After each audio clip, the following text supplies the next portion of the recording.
একটা সন্তান যখন প্রাপ্তবয়স্ক হয়, সে যখন উপার্জন করে, তার সকল টাকা আর পয়সা এনে মায়ের কাছে দিতে হবে, বাবার কাছে দিতে হবে, তারা যা খুশি করবে না। শরীয়ত এটা বলে না।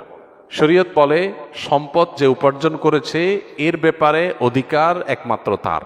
হ্যাঁ, উপার্জিত সম্পদ থেকে মার চলার জন্য, মার বেঁচে থাকার জন্য, সুস্থতার জন্য, চিকিৎসার জন্য যেটা প্রয়োজন সন্তান হিসাবে সাধ্য অনুযায়ী, মায়ের নিজের না থাকলে বা দেওয়ার মতো ব্যবস্থা না থাকলে অবশ্যই সন্তানকে সেটা বহন করতে হবে।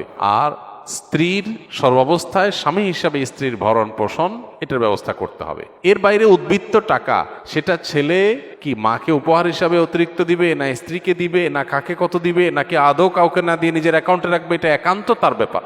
এখানে শরীয়ত মা বাবাকে ইন্টারফেয়ার করার অধিকার দেয় নাই সেইভাবে যেভাবে আমাদের অনেক মা বাপ মনে করেন যে তাদের অধিকার আছে। ছেলে বিদেশ গেছে, উপার্জন করে টাকা পাঠাবে সব বাপের নামে মায়ের নামে, তারা যা খুশি করবে, তারা সেখান থেকে বৌমাকে যা দেওয়া দিবে আর যা দেওয়া দেওয়ার না দিবে না। এভাবে আসলে ইসলাম মা বাবাকে এতটা অধিকার দেয় না যে সম্পদ সারা জীবন যা কামাই করবে সব বাপ মা যা ইচ্ছা তা করবে। জি না, এই সুযোগটা নেই।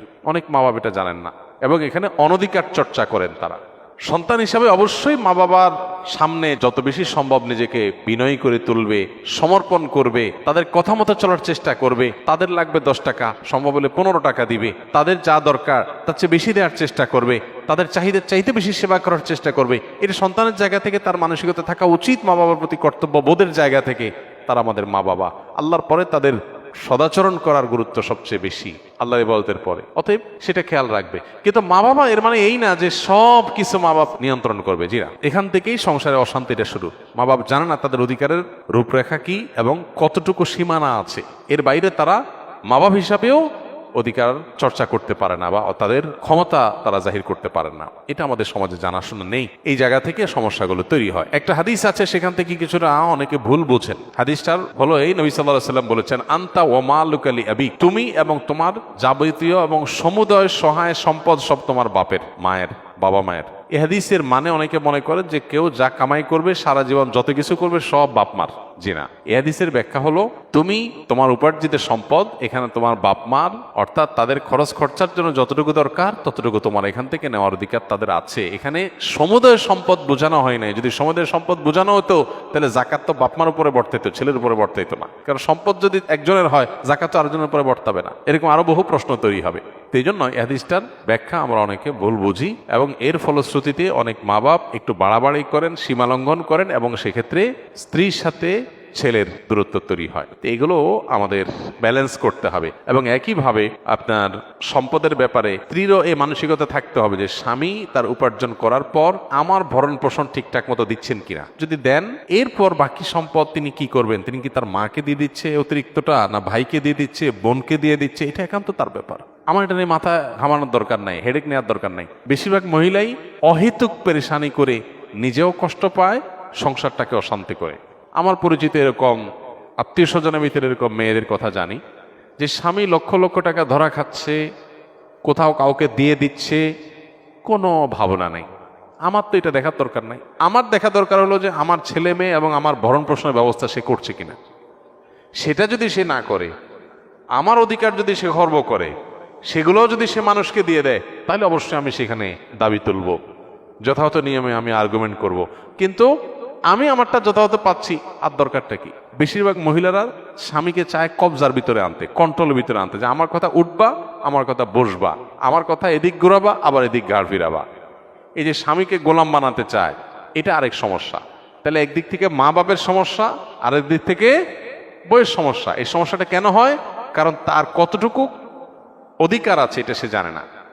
তার যতটুকু অধিকার আছে তিনি তার চাইতে আরো বেশি খাটাইতে চেষ্টা করেন। এটাই হলো একটা ভুলের জায়গা। দাম্পত্য জীবনের সুখ শান্তির জন্য এই জিনিসগুলো অনেক গুরুত্বপূর্ণ। এই জন্য বিয়ের আগে ট্রেনিং হওয়া দরকার। সন্তানকে ছেলে মেয়ে করে বিয়ে করাবেন, সেখানে কি করবেন কি না করবেন, কোথায় অধিকার খাটাতে যাবেন, কোথায় খাটাতে যাবেন না, এগুলোর উপর ট্রেনিং হওয়া দরকার।